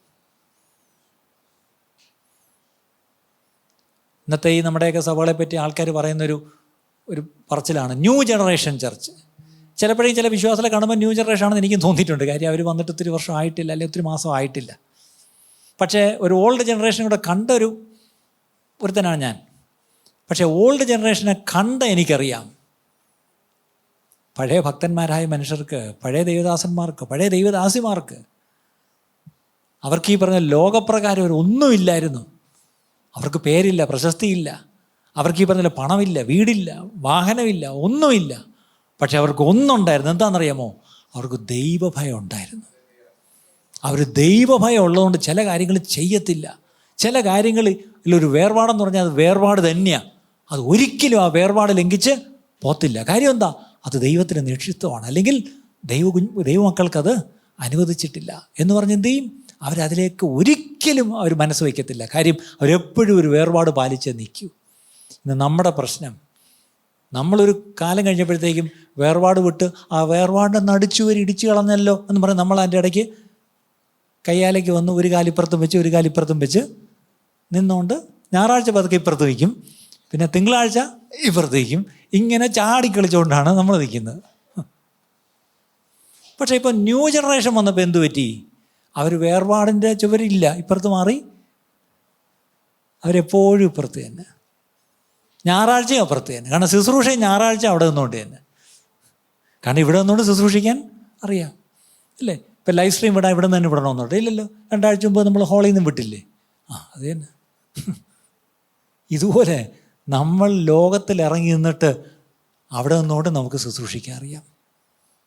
ലോകത്തിലാണ് ജീവിക്കുന്നതെങ്കിലും നമ്മൾ ലോകക്കാരല്ല. ലോകക്കാരെ പോലെ ശുശ്രൂഷിക്കാൻ നമുക്ക് വ്യവസ്ഥ ഇല്ല പ്രിയപ്പെട്ടത്. ദൈവഭയത്തിലും ക്രിസ്തുവിൻ്റെ ഭാവത്തിലും പരിശുദ്ധാത്മാവിൻ്റെ വിവേചനത്തിലും വേണം നമ്മൾ ശുശ്രൂഷിക്കുവാൻ. ഗലാത്യ ലേഖനം 5-ാം അധ്യായം 16, 17, 18 നമുക്ക് കാണാപ്പാടമാണ്. ഗലേഷ്യൻസ് ചാപ്റ്റർ 5, 16-18 എന്താണ്? ആത്മാവിനെ അനുസരിച്ച് നടപ്പിൻ. കേട്ടോ, ആത്മാവിനെ അനുസരിച്ച് നടപ്പിൻ. ഈ ആത്മാവിനെ അനുസരിച്ച് നടക്കുമ്പം ഈ ആത്മാവ് എപ്പോഴും നമ്മളെ മുന്നോട്ട് പോന്ന് പറയുമെന്ന് നമ്മൾ വിചാരിക്കുന്നത്. പക്ഷെ ആത്മാവ് ചിലപ്പോൾ എന്ത് ചെയ്യുന്നത്? തടുക്കും. ഞാൻ കഴിഞ്ഞ ആഴ്ച വഴയില ക്ലസ്റ്റർ തുടങ്ങിയപ്പോൾ അവിടെ ഒരു വാക്യം പറഞ്ഞു. പൗലോസ് എടുത്ത് പറയുക, ഞങ്ങൾ ഇവിടെ നിന്ന് യാത്ര തിരിച്ച് ഇതുവഴി അവിടോട്ട് പോകാമെന്ന് വിചാരിച്ചു. അപ്പോൾ ആത്മാവ് ഞങ്ങളെ വിലക്കി. ശരി, അവിടെ വേണ്ട. അപ്പം പിന്നെ അവിടെ നിന്ന് അങ്ങോട്ട് പോകാമെന്ന് വിചാരിച്ചു. അപ്പം ഞങ്ങളെ തടുത്തു. കണ്ടോ, പൗലോസിൻ്റെ ശുശ്രൂഷയിൽ ആത്മാവ് വിലക്കി, അടുത്തത് തടുത്തു. അപ്പോൾ നമ്മളായിരുന്നെങ്കിലോ? അപ്പം അടുത്ത ആഴ്ച ദുബായ്ക്ക് ശുശ്രൂഷയ്ക്ക് പോകാൻ വേണ്ടി ഞാൻ വിസ എടുത്ത് ടിക്കറ്റ് ബുക്ക് ചെയ്ത് രാവിലെ 3 മണിക്ക് എമിറേറ്റ്സിന് പോകാൻ വേണ്ടി ടിക്കറ്റും ഓൺലൈൻ ഞാൻ ചെക്ക് ഇൻ ചെയ്ത് വെച്ചിരിക്കുക. അപ്പോഴാണ് തലേന്ന് ദൈവാത്മാവ് പറയുക, നീ ദുബായ്ക്ക് പോകണ്ട. ദൈവം എങ്ങനെയായിരിക്കും പറയുന്നത്? മകനെ, നീ ദുബായിയുടെ പ്രദേശത്തേക്ക് പോകരുത് എന്നെങ്ങാനും പറഞ്ഞാൽ ഞാൻ പോകാതിരിക്കുമോ? അതാണ് പ്രശ്നം. വിസ വന്നു, ടിക്കറ്റ് എടുത്തു, ചെക്ക് ഇൻ ചെയ്തു, വെബ് ചെക്ക് ചെയ്തു ഞാൻ. ആയിക്കോട്ടെ, ആത്മാവ് തടുക്കും, ആത്മാവ് വിലക്കും. അപ്പോൾ പൗലോസ് ആത്മാവിനെ അനുസരിക്കുന്ന ആളായതുകൊണ്ട് ഒന്നും പറഞ്ഞില്ല, മിണ്ടായിരുന്നു. രാത്രി കിടന്നപ്പം ഒരു സ്വപ്നം, ദർശനത്തിൽ ഒരാൾ വന്നു. ആരാ വന്നത്? സൂക്ഷിച്ച് നോക്കിയപ്പോൾ ഏഷ്യക്കാരനല്ല. സ്വപ്നം കിടന്ന് കാണുന്നത് ഏഷ്യ കിടന്നുകൊണ്ടാണ്. പക്ഷേ വരുന്ന ആളാരാണ്? സായിപ്പ്, യൂറോപ്യനാ, മാസഡോണിയ. എന്താണ്? മക്കതോന്യക്കാരൻ ഒരു മനുഷ്യൻ വന്നിട്ട് ഞങ്ങളെ വന്ന് സഹായിക്കണം. ഇതിനാണ് എന്നെ വിലക്കിയത്, ഇതിനാണ് അവിടെ എന്നെ തടഞ്ഞത്. ദേ ഒരു വാതിൽ തുറന്നിരിക്കുന്നു. പിന്നെ ഒട്ടും ചിന്തിച്ചില്ല, നേരെ വണ്ടി വിട്ടു. എങ്ങോട്ട്? മാസിഡോണിയ. അതുകൊണ്ടായി സുവിശേഷം ഒരു ഭൂഖണ്ഡം വിട്ട് അടുത്ത ഭൂഖണ്ഡത്തിലേക്ക് പോയത്. സ്തോത്രം, സ്തോത്രം, സ്തോത്രം. ചില വഴികൾ ദൈവം അടച്ചതിനായിട്ട് സ്തോത്രം. ചില വാതിലുകൾ കർത്താവ് പൂട്ടിയതിനായിട്ട് സ്തോത്രം. ചില വാതിലുകൾ ദൈവം മനഃപൂർവ്വം കൊട്ടി അടച്ചതാണെന്നേ. പക്ഷെ അത് എന്തിനടച്ചെന്ന് ചോദിച്ചാൽ, ഒരു ഭൂഖണ്ഡത്തിലേക്ക് സുവിശേഷം പോകുവാൻ അതിൻ്റെ ദൂതുവാഹിയായി ദൈവം നിന്നെ കണ്ടിട്ടുണ്ട്. അന്ന് ചാടിക്കയറി ഇതിൻ്റെ ഫ്രുഗ്യ എന്താ സ്ഥലത്തിൻ്റെ പേര് പോലും വായിക്കാൻ പാടാ. എങ്ങോട്ടൊക്കെ പോകുമെന്നാണ് പറഞ്ഞത്. പക്ഷേ അങ്ങോട്ടൊന്നും ദൈവം വിട്ടില്ല. ഇന്ന് നമ്മളൊക്കെ ആയിരുന്നെങ്കിലും ആദ്യം എടുത്ത് ടിക്കറ്റും കൊണ്ടങ്ങ് പോവും. പോയിട്ടെന്തോ പട്ടി ചന്തയിൽ പോയാലും തിരിച്ചു വരും. ഒന്നും നേടിയില്ല, ഒന്നും സാധിച്ചില്ല. പോയി തിരിച്ചു വന്നു, ഒന്നും സാധിച്ചില്ല. യൂറോപ്പ് ഇന്നും ഒരടഞ്ഞ ഭൂഖണ്ഡമായിട്ടിരുന്നേനെ. പക്ഷേ ദൈവം അടച്ച വാതിൽ, ദൈവം മുടക്കിയ വഴി, അത് മനസ്സിലാക്കി ഗ്രഹിച്ച് വിവേചിച്ച മനുഷ്യൻ ഉണ്ടാതിരുന്നു. ഒരു ദർശനത്തിൽ അടുത്തൊരു സ്ഥലം തുറന്നു, അവിടേക്ക് പോയി. അവിടെ ചെന്നപ്പം ദൈവം അവിടെ ഒരു കപ്പിളിനെ ഒരുക്കി, ഒരു സഹോദരിയുടെ ഉള്ളം തുറന്നു, വീട്ടിൽ കൊണ്ട് താമസിപ്പിച്ചു. അല്ലേ, കാര്യമൊക്കെ നന്നായിട്ട് ഒരു കൂട്ടമൊക്കെ കിട്ടി, ഒരു സഭയൊക്കെ തുടങ്ങാനുള്ള സെറ്റപ്പായി. പക്ഷെ പെട്ടെന്ന് അടിയും കിട്ടി, നേരെ വലിച്ചെടുത്ത് ജയിലിൽ കൊണ്ടുവിട്ടു. പക്ഷെ അവിടെയും ദൈവത്തെ സ്തുതിച്ചു. ജയിലർ ഉൾപ്പെടെ കുടുംബമായി അന്ന് രാത്രി തന്നെ അവർ സ്നാനപ്പെട്ടു. നോക്കണേ, അതാ ഞാനൊരു പോസ്റ്റ് ഇട്ടത്. You will experience the power of God when only the Holy Spirit leads you. പരിശുദ്ധാത്മാവ് നിങ്ങളെ അയക്കുന്നിടത്ത് മാത്രമേ നിങ്ങൾക്ക് പരിശുദ്ധാത്മാവിൻ്റെ ശക്തി അനുഭവിക്കാൻ കഴിയൂ. പരിശുദ്ധാത്മാവ് അയക്കാത്തടത്ത് പോയാൽ പരിശുദ്ധാത്മാവിൻ്റെ ശക്തിയില്ല. പരിശുദ്ധാത്മാവ് പറയാത്ത ഒരു ശുശ്രൂഷ ചെയ്താൽ അവിടെ പരിശുദ്ധാത്മാവിൻ്റെ ശക്തി കാണത്തില്ല. രാമൻ പറഞ്ഞ അതിന് ഞാനൊരു വലിയ മഹത്വചനമാണ് ഇപ്പം പറഞ്ഞത്. നിങ്ങളെന്തൊരു വിലയില്ലാത്തത്. പരിശുദ്ധാത്മാവ് പറയാത്ത ഒരു ശുശ്രൂഷ തുടങ്ങിയാൽ അതിൽ പരിശുദ്ധാത്മാവിൻ്റെ ശക്തി നമ്മൾ കാണത്തില്ല. പക്ഷെ നമ്മൾ ചാടിക്കയറി തുടങ്ങി അങ്ങ് ചെയ്യും. നമുക്ക് അതിനുള്ളൊരു കഴിവൊക്കെ ഉണ്ട്, കുറച്ച് മുൻ അനുഭവങ്ങളുണ്ട്, റിസോഴ്സസ് ഉണ്ട്, ചെയ്യും. പക്ഷെ പരിശുദ്ധാത്മാവിൻ്റെ ശക്തി അതിൽ കാണത്തില്ല. പ്രിയപ്പെട്ടവരെ, ഈ സഭ ഇനി എന്ത് ചെയ്താലും പരിശുദ്ധാത്മാവിനാൽ നയിക്കപ്പെട്ട ശുശ്രൂഷകളെ ചെയ്യാവൂ. അങ്ങനെയെങ്കിൽ ഒരു കാര്യം ഗ്യാരണ്ടി, പരിശുദ്ധാത്മാവിൻ്റെ ശക്തി ഉണ്ടാവും. ഇനി നിങ്ങൾ പറ, പരിശുദ്ധാത്മാവിൻ്റെ ശക്തി നിങ്ങൾക്ക് വേണോ? ശുശ്രൂഷയിൽ നിങ്ങളുടെ ജീവിതത്തിൽ പരിശുദ്ധാത്മാവിൻ്റെ ശക്തി വേണോ? നിങ്ങളുടെ കുടുംബത്തിൽ പരിശുദ്ധാത്മാവിൻ്റെ ശക്തി കാണപ്പെടണമോ? അങ്ങനെ ഉണ്ടെങ്കിൽ പരിശുദ്ധാത്മാവിൻ്റെ നടത്തിപ്പിന് നമ്മൾ വിധേയപ്പെടണം.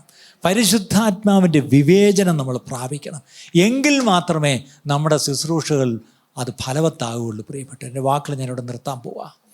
ദൈവത്തിൻ്റെ ആത്മാവ് പറഞ്ഞത് ഞാൻ വ്യക്തമായി നിങ്ങളോട് പറഞ്ഞു കഴിഞ്ഞു. 3 കാര്യങ്ങൾ. എന്താണ്?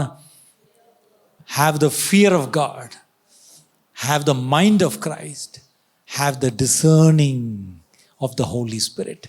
ഇത് 3ഉമില്ലാതെ ഇനി ഒരു ശുശ്രൂഷയും ചെയ്യരുത് പ്രിയപ്പെട്ടവരെ. അല്ലാതെ ചെയ്യുന്ന ശുശ്രൂഷകളൊക്കെ വെറും വേസ്റ്റ് എന്ന് ഞാൻ പറയും. വെറും വേസ്റ്റ്, അത് വെറുതെയാണ്. അതുകൊണ്ട് ഒരു കാര്യവുമില്ല. ഇന്നൊരു തീരുമാനം നമുക്കെടുക്കാമോ? ഒരു തീരുമാനം എടുക്കാമോ? എല്ലാവരും കണ്ണടച്ചാട്ടെ. കർത്താവേ, എന്നെ ഏൽപ്പിച്ചിരിക്കുന്ന ശുശ്രൂഷകൾ ഞാനത് ചെയ്യുമ്പോൾ ദൈവഭയത്തോടെ ചെയ്യുവാൻ, ക്രിസ്തുവിൻ്റെ മനസ്സ് ഉള്ളവനായി ചെയ്യുവാൻ, പരിശുദ്ധാത്മാവിൻ്റെ ആ നടത്തിപ്പിലും ആ വിവേചനത്തിലും ചെയ്യുവാൻ എന്നെ ഇതാ സമർപ്പിക്കുന്നു എന്ന് പറഞ്ഞ് ഒന്ന് സമർപ്പിക്കുമോ?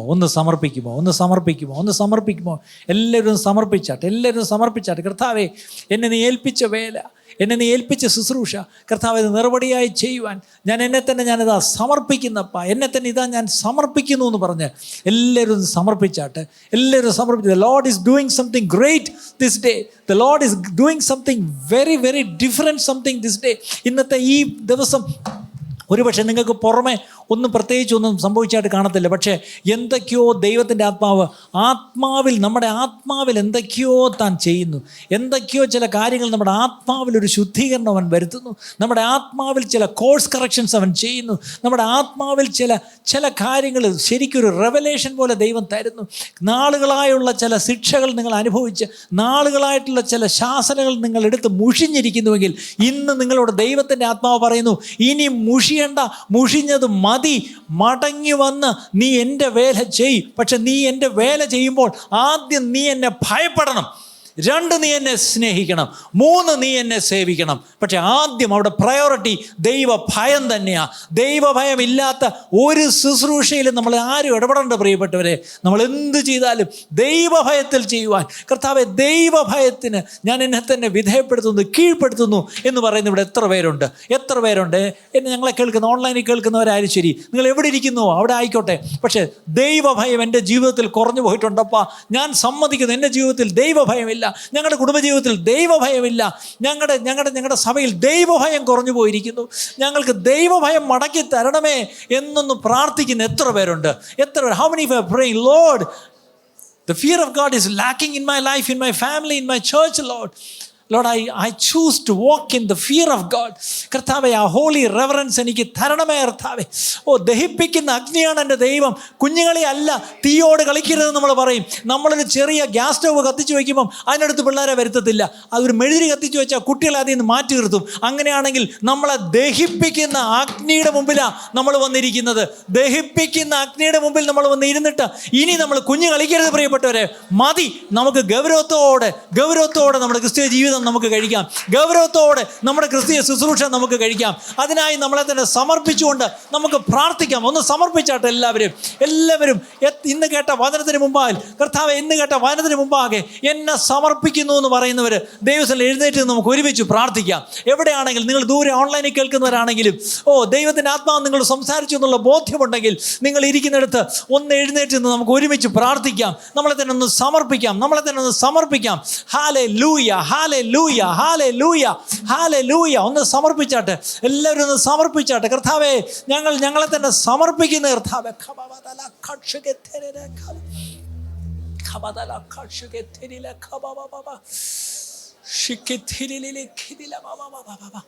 യേശുവേ, എല്ലാവരും പ്രാർത്ഥിച്ചാട്ടെ, എല്ലാവരും സമർപ്പിച്ച് പ്രാർത്ഥിച്ചാട്ടെ. കർത്താവേ, എൻ്റെ ജീവിതത്തിൽ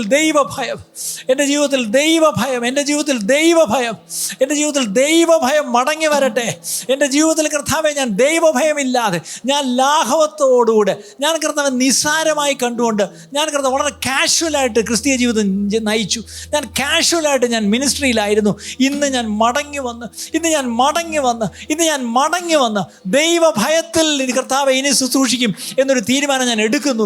ഞാൻ മടങ്ങി വന്ന് ദൈവഭയത്തോടെ, നിന്റെ മുമ്പിൽ വിറയലോടെ, കർത്താവെ, നിന്റെ മുമ്പിലുള്ള ഭക്തിയോടുകൂടി ഞാൻ നിന്നെ ആരാധിക്കും എന്ന് പറഞ്ഞൊന്ന് സമർപ്പിക്കാമോ? ഇന്ന് മുതൽ നമ്മുടെ ജീവിതത്തിൽ ചില ബ്രേക്ക് ത്രൂസ് നമ്മൾ കാണും. നമ്മുടെ ശുശ്രൂഷകൾ ചില ബ്രേക്ക് ത്രൂസ്, ചില വിടുതലുകൾ നമ്മൾ കാണും. അതിന് വേറെ ഷോർട്ട് കട്ട്സ് ഇല്ല. അതിന് ആരെങ്കിലും പ്രവാചകനോ ഭവിഷ്യക്തനോ വന്ന് തലേ കൈവച്ചുകൊണ്ടൊന്നും ഒരു കാര്യമില്ല. ആദ്യം നമ്മൾ തീരുമാനിക്കണം, ഞാൻ ദൈവഭയത്തിൽ ജീവിക്കും, ഞാൻ ദൈവഭയത്തിൽ ശുശ്രൂഷിക്കും എന്നൊരു തീരുമാനം ഇന്ന് എടുക്കാം. സഭയായിട്ട് നമുക്ക് എടുക്കാം. ഹല്ലേലൂയ. ഇന്ന് കേട്ട ഈ സന്ദേശം തീർച്ചയായിട്ടും നിങ്ങൾക്ക് അനുഗ്രഹമായിരുന്നു ഞങ്ങൾ വിശ്വസിക്കുന്നു. ഒരുപക്ഷെ നിങ്ങൾ ഇതുവരെയും ഈ ചാനൽ സബ്സ്ക്രൈബ് ചെയ്തിട്ടില്ലെങ്കിൽ ദയവായി ഇപ്പം തന്നെ ഒന്ന് സബ്സ്ക്രൈബ് ചെയ്യുക. ഈ സന്ദേശം മറ്റു ചിലർ കൂടി ഒന്ന് ഫോർവേഡ് ചെയ്ത് കൊടുക്കുക. നിങ്ങൾക്കിത് അനുഗ്രഹമായിരുന്നെങ്കിൽ തീർച്ചയായിട്ടും അത് മറ്റുള്ളവർക്കും ഒരു അനുഗ്രഹമായി തീരുവാൻ അത് കാരണമായി തീരും. God bless you.